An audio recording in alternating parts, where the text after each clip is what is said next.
I feel like now we can kind of focus more on the music, because I remember just like being younger and dealing with all kinds of crap in the industry for the first times.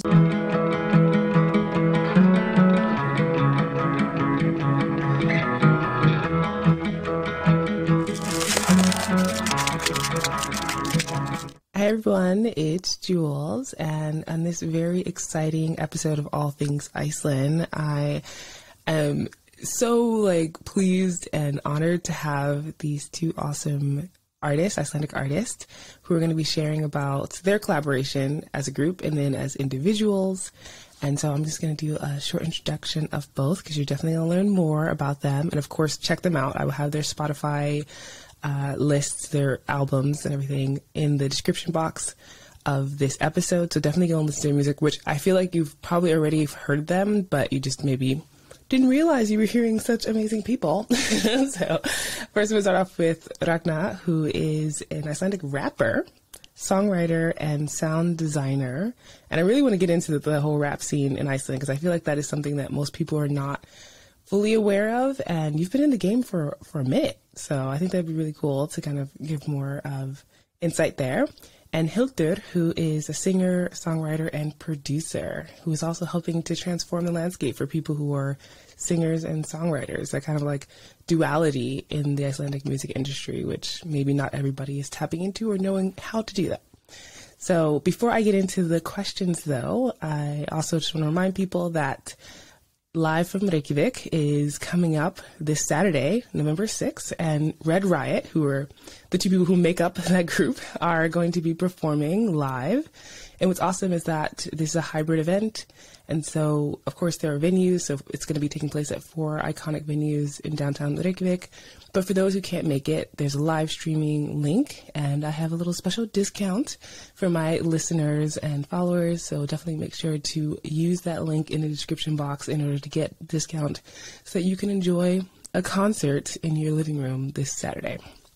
So, all right, let's get into it, because I'm really curious about just breaking into the music scene in Iceland, right? Like, we hear about all these artists who, you know, make it big, or even just in Iceland, they're performing and things. But what for you, and I'm gonna start with Hildur, was the point where you were like, this is what I'm gonna do? Like, how did you come about that process of being like, I'm gonna be a singer and songwriter in Iceland, and producer, of course? Yes. So basically, I was asked to join a band when I was 17. So I joined, I was one of the founding members of this band called Rökkuró. And that was like a indie rock pop band. And I think one of the first things we were planning to do was to compete in Battle of the Bands, which is called Musiktilraunir in Icelandic.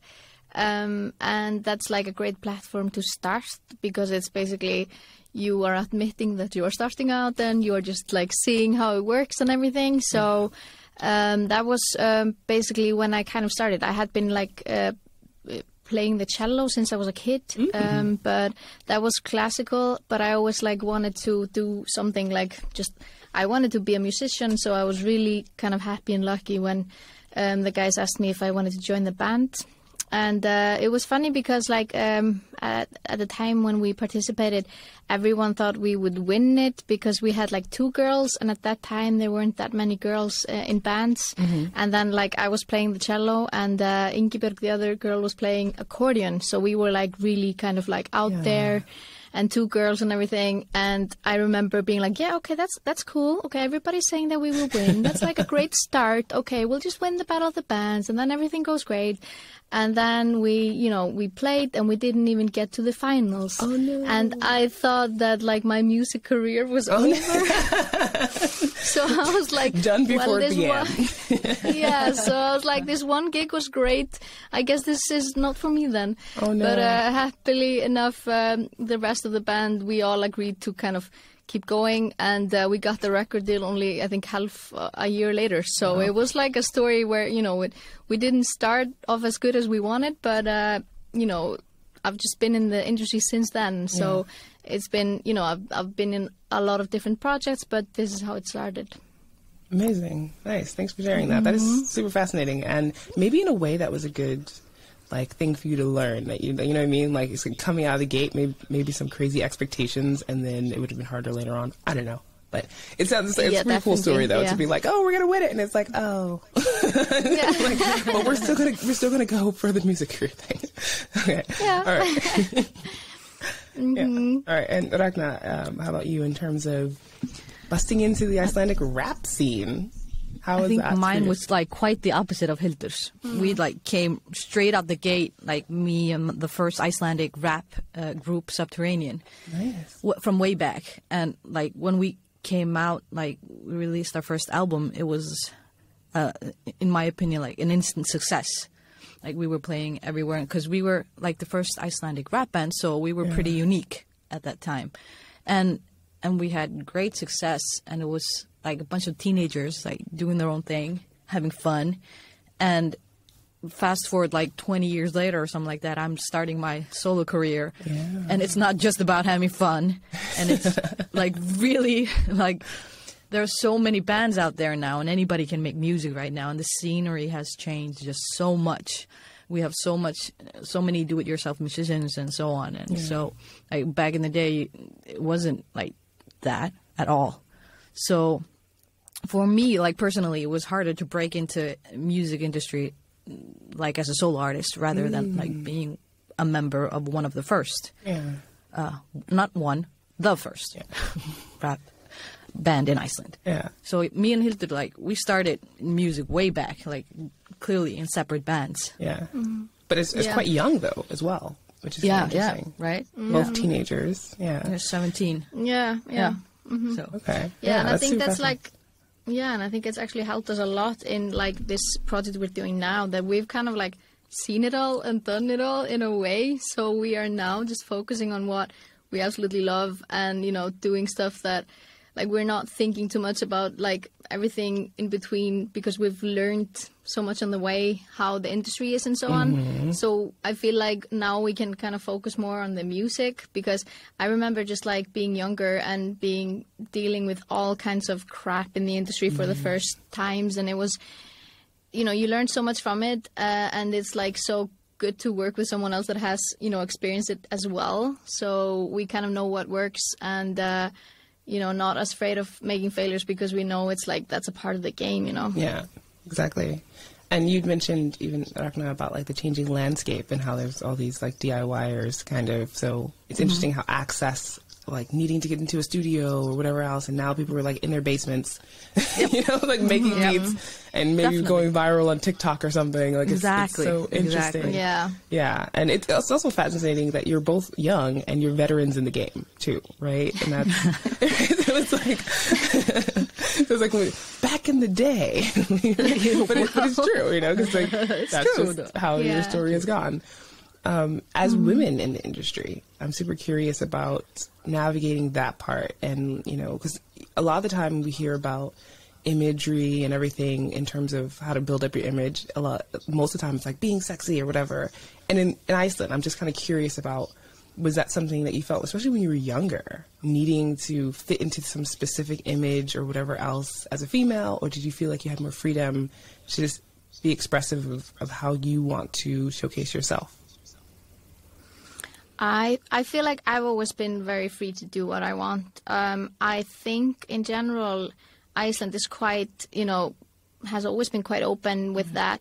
We have Björk that set the scene quite early of just being whoever she wanted to be. Unique. Unique. So I think, and maybe also for us both, or like if I say for myself, the band I started in when I, was young, we were kind of just cute and indie, and it didn't really fit to be trying to be sexy or anything. So like that wasn't even like a part of our image. So but I think I think definitely it's less here than probably in the States and in other places. Yeah, I think so too. Like definitely for me, like breaking into the rap scene as a female, I mean, like you weren't quite legit unless you showed them.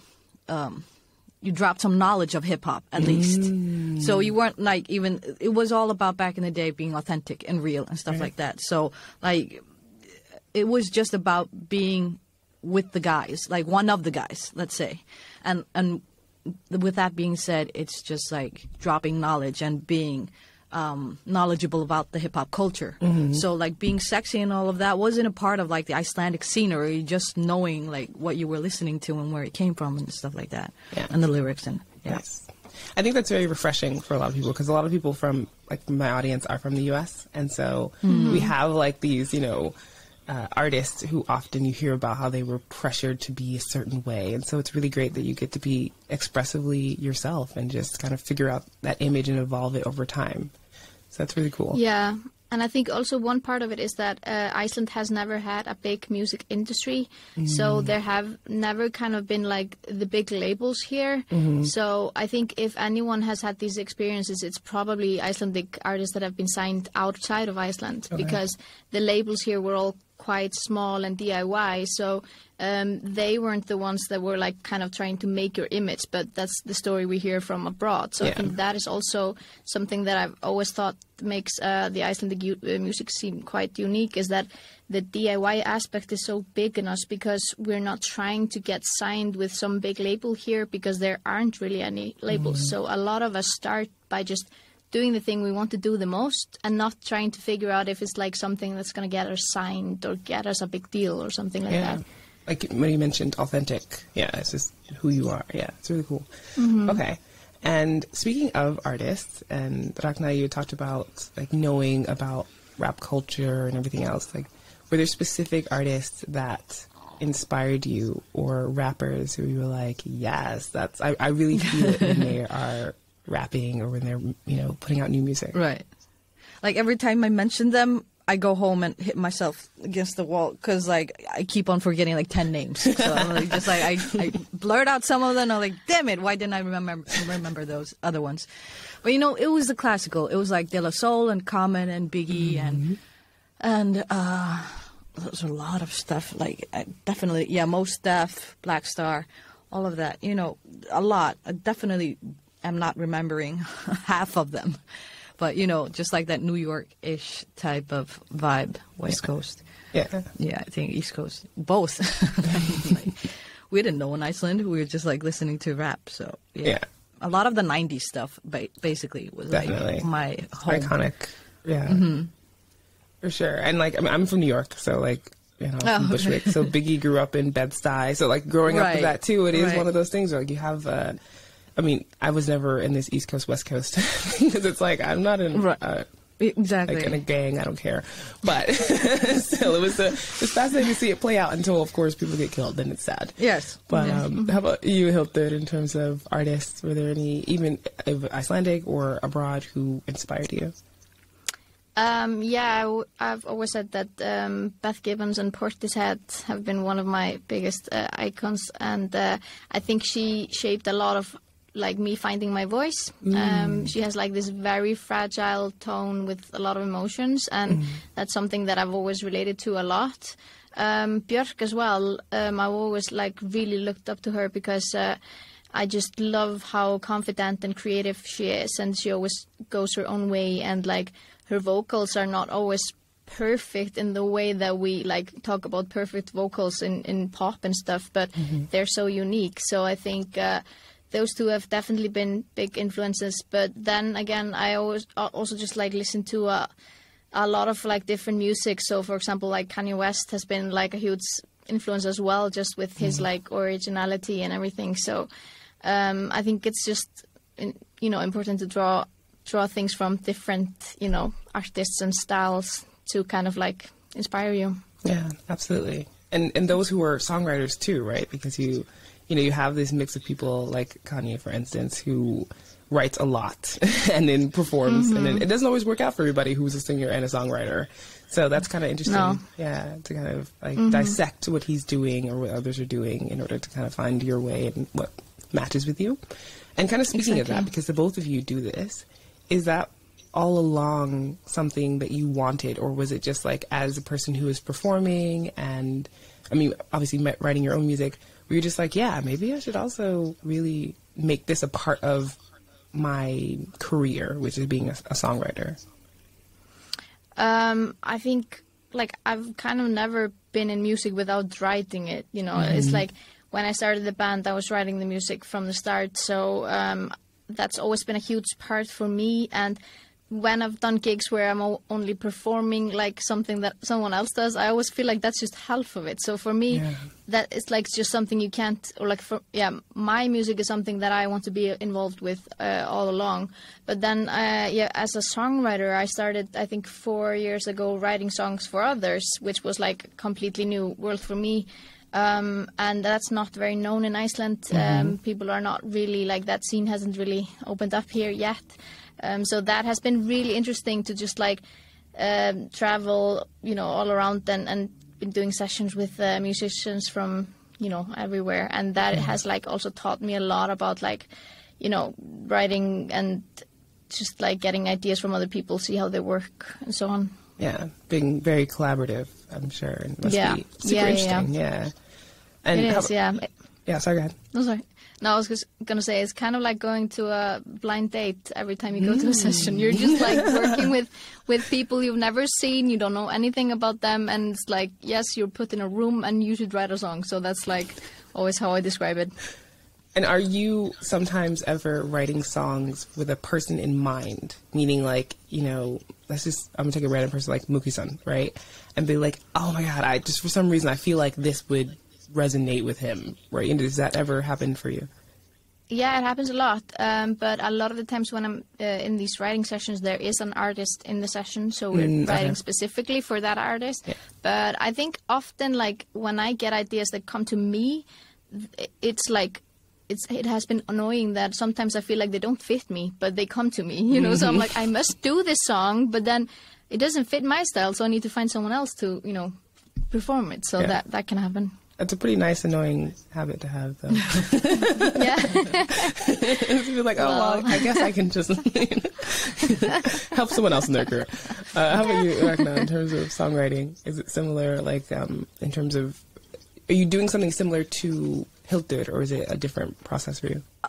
Just like recently, because I guess like I gained the confidence through Hildur, because I was seeing her doing a lot of stuff for other people, because I'm like really old school, because like from the old school hip hop, just like you write from your heart, whatever. Of course, like a lot of the musicians do that, but being able to take on a task and write it as it was yours, like from your feelings or whatever, to put yourself into someone else's steps and experiences and writing for, I don't know, commercials and stuff like that. You could still like deliver without it being like super personal. And I learned that a lot from Hildur, like just like, words, like being a rapper and writing rap lyrics, like the amount of rap lyrics versus, but a person that sings, just the amount of words, just like per song is enormous, Yeah. Like if I had just like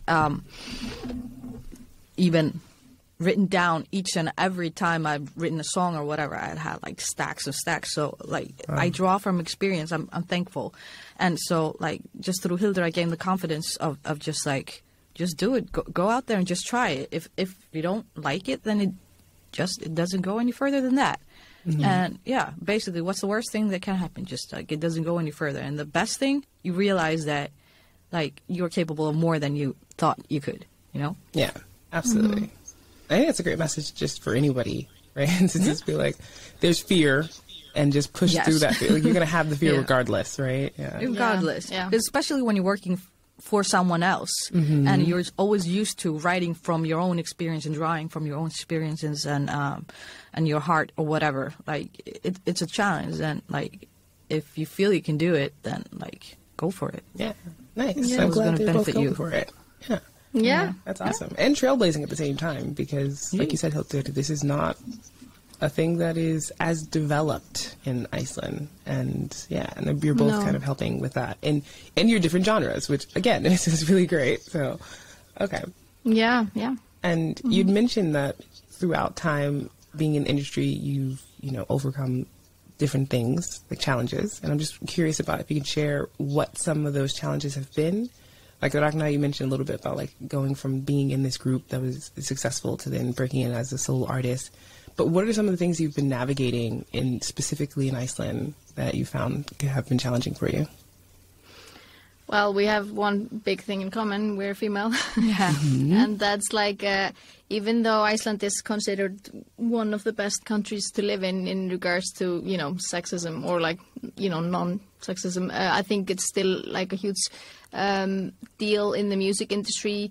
There has been a lot of talk about it in the last few years, so it's more like people are more openly sharing their like experience about it. But I think still it's so like kind of intertwined in the way of thinking with a lot of people. It's like way harder to get bookings if you are a female artist. Wow. Unless you have proved yourself big time. Okay. And the sad story is that a lot of the bigger Icelandic females, like one of the stepping stones to do that, they have had a collaboration with one of the biggest guys, which like, so of course kind of, it kind of minimizes, I don't know, in a way, just it makes you annoyed that like it's still like this in 2021. And for example, like a lot of the events you see, there are maybe like one or none female artists, and a lot of the time kind of like venues and bookers say that but we're just booking what's most popular. And then you are thinking, okay, but what is most popular, and why? Is it because the radio isn't playing as many female, and is it because like, I don't know, the guys in the industry, they are really like sticking together and sharing a lot of the others' music? I don't know, it's like a lot of things. But at the same time, you are kind of tired of always talking about it. So what we've, for example, tried to do with Red Riot is just like, showing it by doing it, Not being like, please book me because I'm a female and you need females. More just like, hey, we're just doing really cool music and just like letting the music and the work speak for ourselves. Leading by example. Exactly, Yeah, so it's this kind of same concept of the boys' club. In essence, that is, it's really annoying. Well, sadly, it's still there, and I don't know. It's hard to break that down, and without kind of, because also you don't want to be always like nagging or saying like, hey, this is like it is, because you just want to be focusing on your music and doing what you love. You don't want to be kind of always like pushing these buttons, but at the same time, it's hard to see how it changes. Yeah, exactly. If people aren't also aware of their bias, it's unconscious bias. So it's like, of course, this is exactly. It's almost like that's what we've always done. It's like that doesn't mean you should continue, just because you've always done it this way. And it's true. And it's definitely hard to be the one to have to point it out time and time again. I'm sure, because like you mentioned, it gets tiring, but also people have to be receptive to it. And that's the other battle, is like getting into a place where it's like, I'm not trying to attack you. I'm just trying to make you aware, right, that this is a problem. But I think, like you said, the unconscious bias, that's like definitely what it is. A lot of the time it's not on purpose, and that's something that's so hard to change. If it's just, thought that people don't even think, if it's just like something they do by, default, that's harder, Yeah, definitely.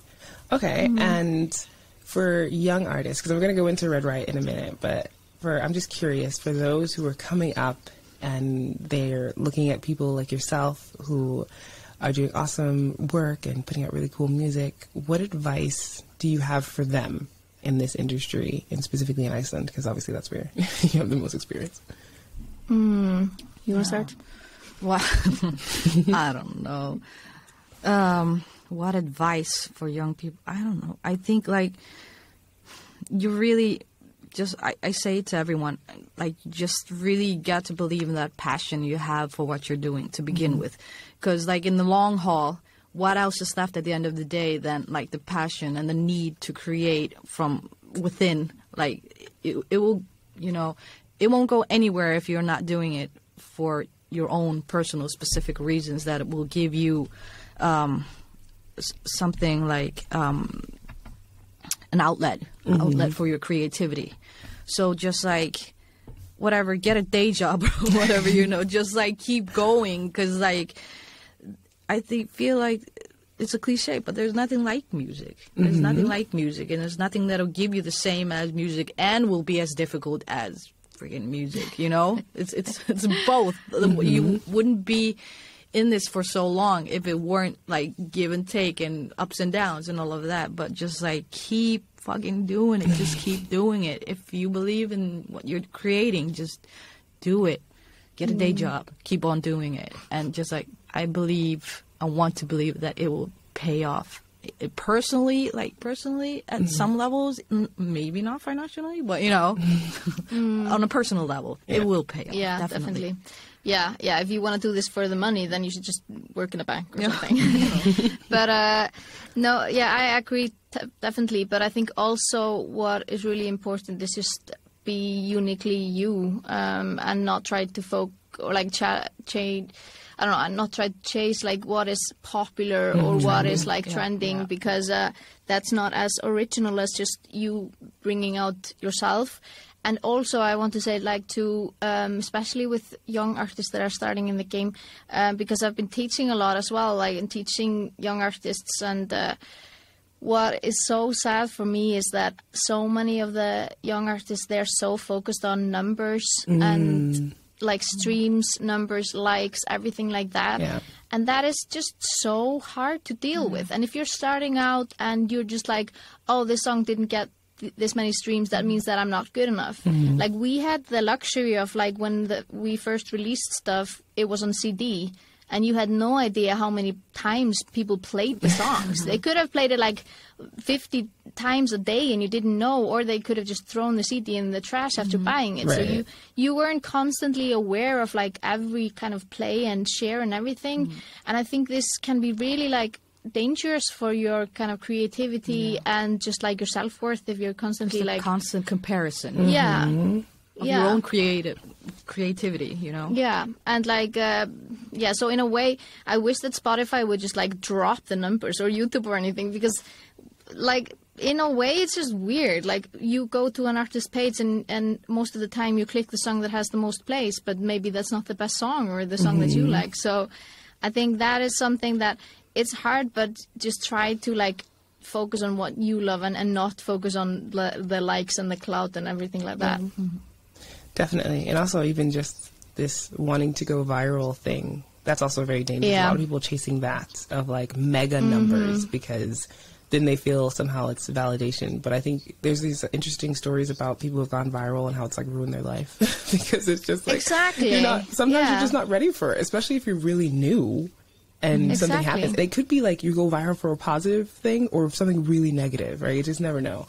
So, I agree about this like instant gratification culture. I mean, social media definitely perpetuates this of like you mentioned about the numbers and views, and also Ragna, what you said about comparison. Like it's just you feel so every day like you're just trying to live up to something that is usually a facade.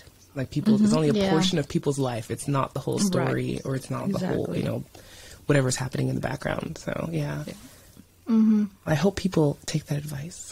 It's probably difficult, but it's at the same time like it's great advice to think about just being your authentic self. And there's a guy named Seth Godin, and he has this quote that he made saying that he became an overnight success.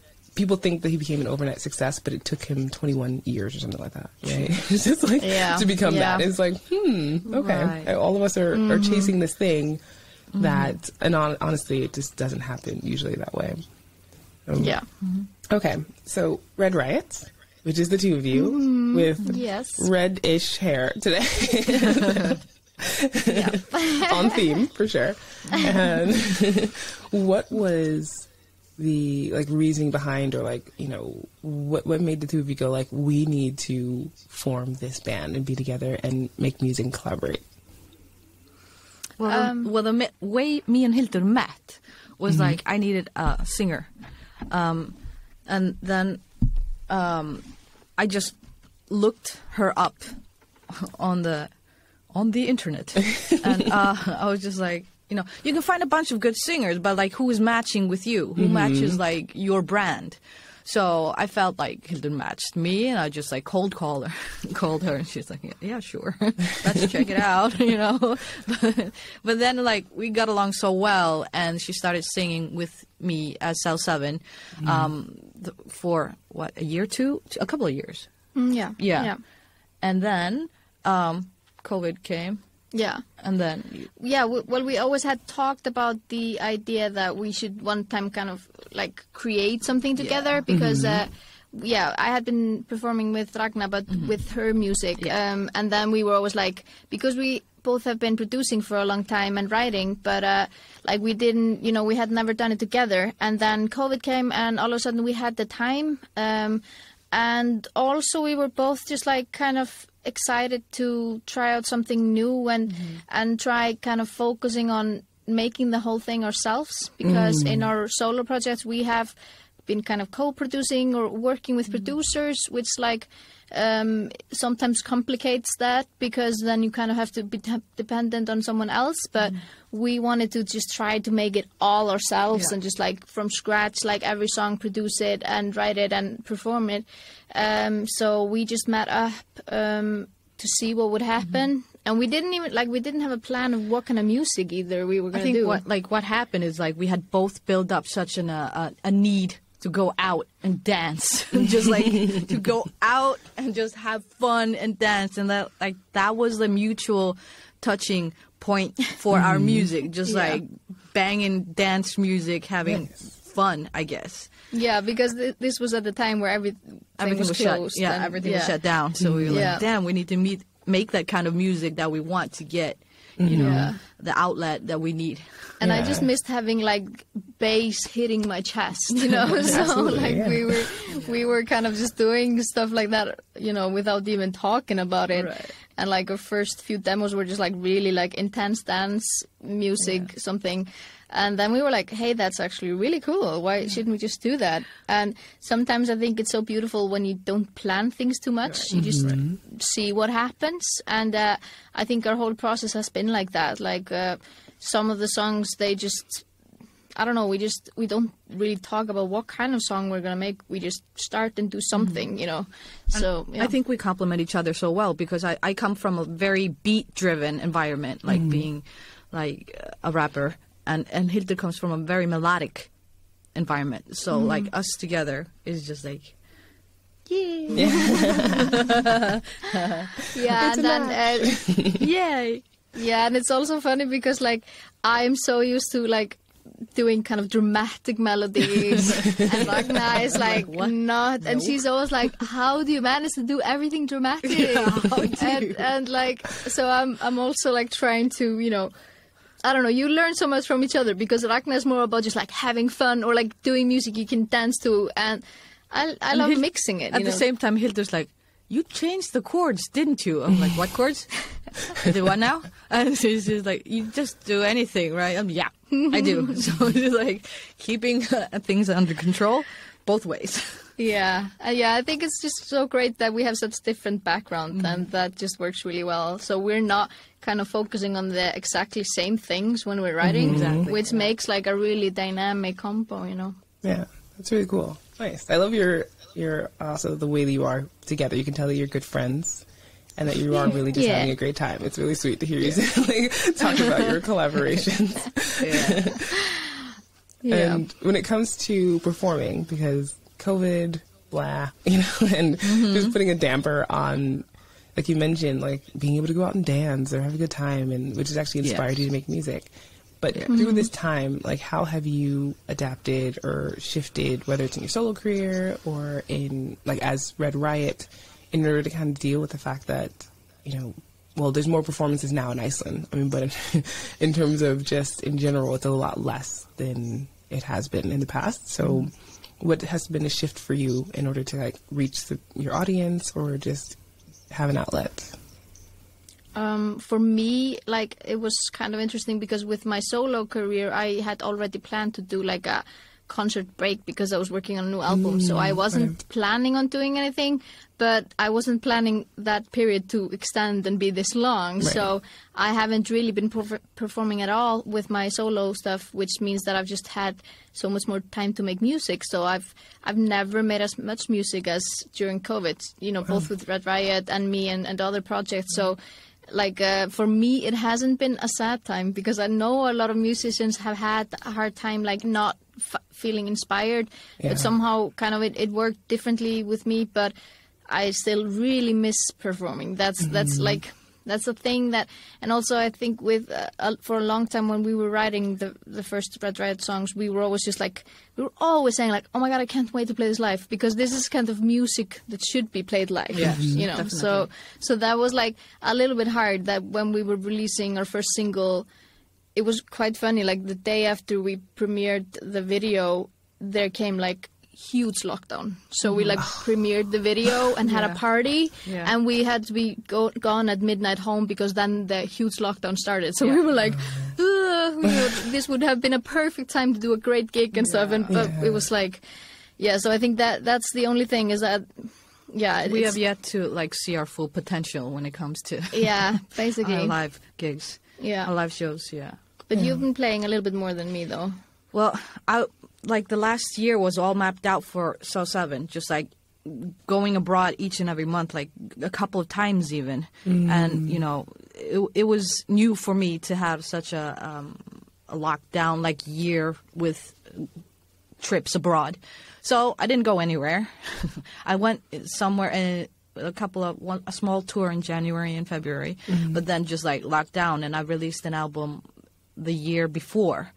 So I wasn't really prepared to sit down and do another one just like immediately. So I think during that lockdown period, like Red Riot totally saved my insanity.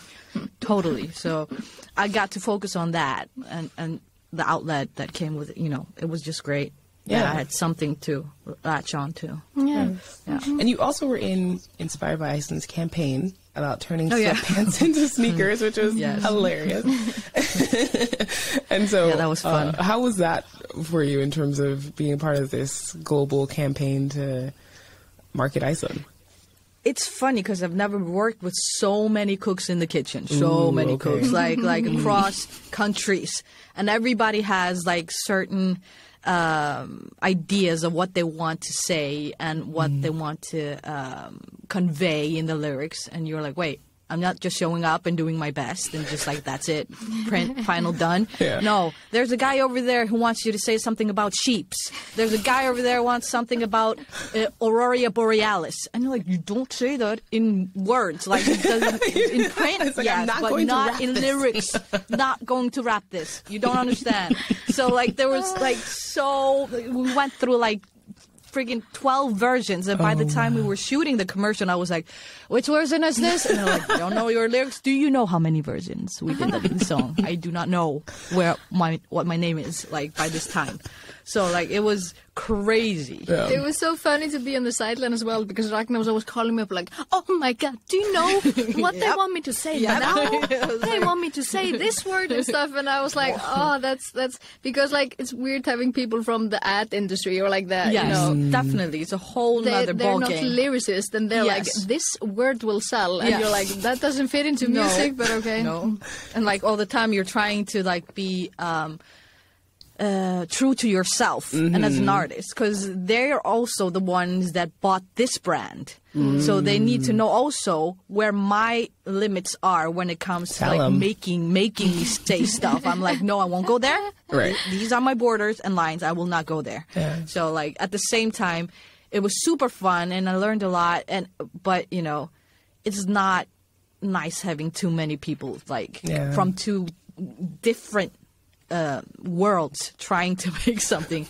At the end, yes, it worked, but it was a process getting there. It was, that is fun. So interesting to hear because I come from a marketing background, so I totally get you in that. Like, there's one side of being like these, like they mentioned the terms. It's like, but you don't rap marketing jargon unless it's like for a joke or something, you know? Exactly. Exactly. Yeah. Exactly. Okay. Well, that's just interesting to get some insight into because I'm sure a lot of people have seen that video and now they'll know that it's you, Sal 7. Like, yeah. That's fun. And in terms of, let me see here.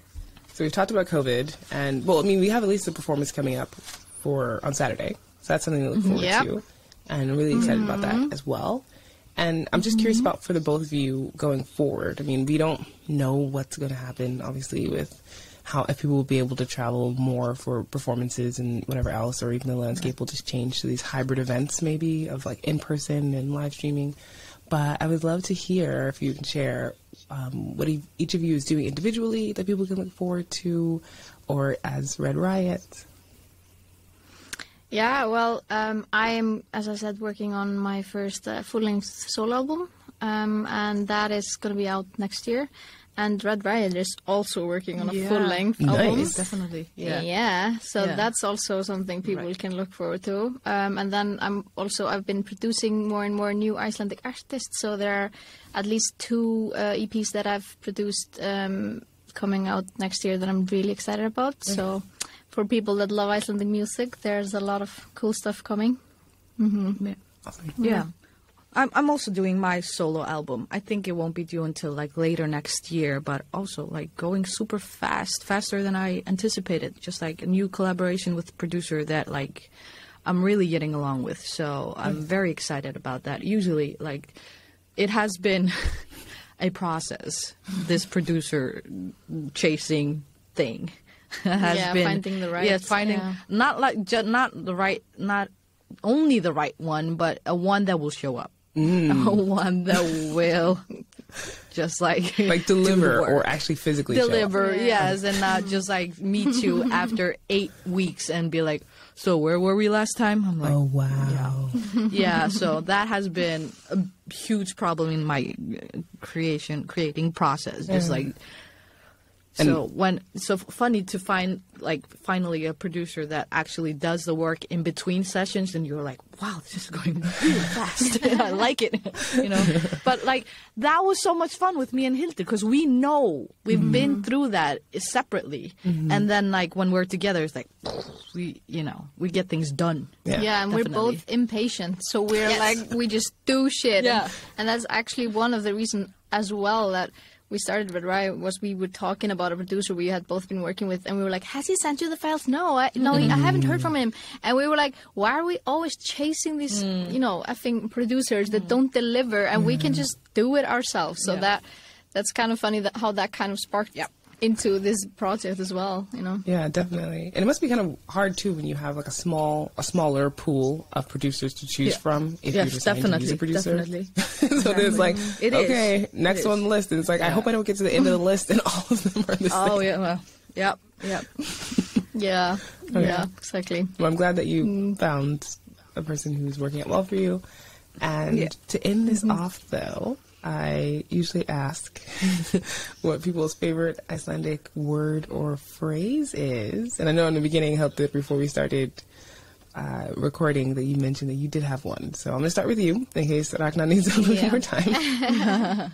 Well, my word is actually the name of my old band, Rökkuró, because this is an old Icelandic word, and it means like rökkur means like twilight, and ró means like calmness. So it means when the kind of twilight is, or like the sun is going down and it's getting dark, everything becomes calm.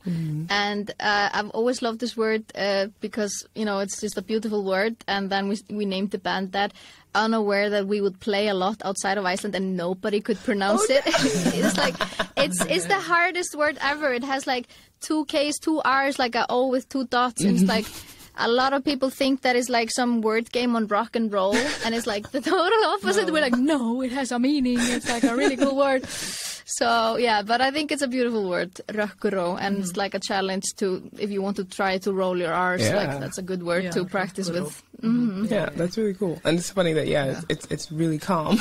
Opposite what everybody wants it to be, because everybody's like, oh, I get it, and it's like, no, you have no idea. Actually. Yeah, exactly. Okay. Ragna, how about you? I think my new favorite word is the word sko. Sko. It can mean a lot of stuff. Sko. It might mean, okay then, like I'm about to drop something, like sko. And then when you say something, and for example, somebody's trying to prove you wrong, but then you're right, and you go like sko, like told you, and then sko can, it's like an emphasis word. It's a funny word, like in Icelandic. It depends on how you say it. Yeah, I definitely heard a lot of people use it as a filler word when they don't know what they want. Yeah, exactly. Like that as well. Like so as well. Yeah, so. Yeah. Well then, now what? So I'm thinking Yeah. So Yeah. Sko. S-K-O. That's a little bit easier than mine. Just a tad. Small little word. Yeah. But thank you so much. This has been awesome being able to just get some insight into the both of you as artists and as a band. And I, of course, like I mentioned, have links to your social media accounts so that people can follow you there, and then also your Spotify playlists and websites, wherever else. But it was such a pleasure, and I really appreciate you kind of, coming on and sharing your insights today. Yeah. Thank you. Thanks for having us. Thank you. My pleasure.